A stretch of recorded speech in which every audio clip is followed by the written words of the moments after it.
किसी भी रूप में बंद नहीं किया जाए।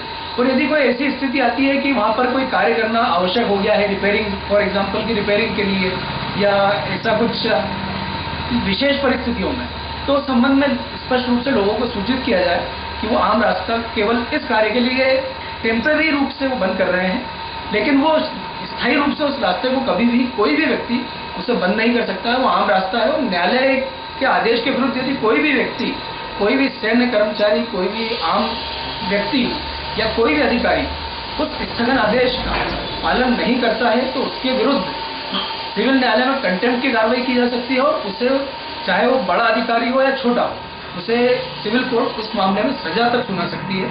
तो मेरे मत में कोई भी यदि ऐसा कार्य किया जाता है पूरी रूप से न्यायालय की अवमानना है।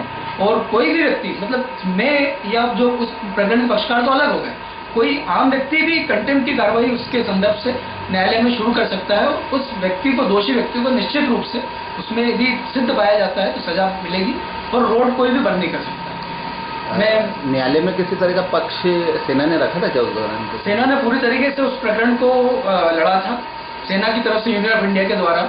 और यहाँ के कुछ सैन्य अधिकारी जो कि पोस्ट के हिसाब से अधिकारी थे, उन्हें भी पक्ष बनाया गया था। और यूनियन ऑफ इंडिया मतलब भारत शासन के अधीन सभी कर्मचारी और अधिकारी आते हैं सेना के, उन्हें भी पक्ष बनाया गया था। और शाश्वत रूप से कोर्ट के द्वारा वो आदेश जारी किया गया है। स्पष्ट आदेश है, उनका नॉलेज उन सेना को भी है, भारत सरकार को भी है, कैंटोनमेंट बोर्ड को भी है। तो यदि कोई भी कार्रवाई यदि ऐसी की जाती है तो पूरी इलीगल है। जैसा कि आज बताया कि रोड बंद कर दिया गया, उसमें गड्ढे खोद दिए गए और दोनों तरफ से उस पर बागड़ा टाइप लगाने का काम किया जा रहा है। यदि ऐसा है तो बगैर सूचना के कोई, मान लीजिए कोई रोड रिपेयरिंग का कार्य है तो बगैर सूचना के बंद कर दिया गया है तो वो गलत है। तो टेम्परेरी रूप से यदि वो करना चाहें रोड रिपेयरिंग के संदर्भ से, तब तो एक अलग स्थिति है।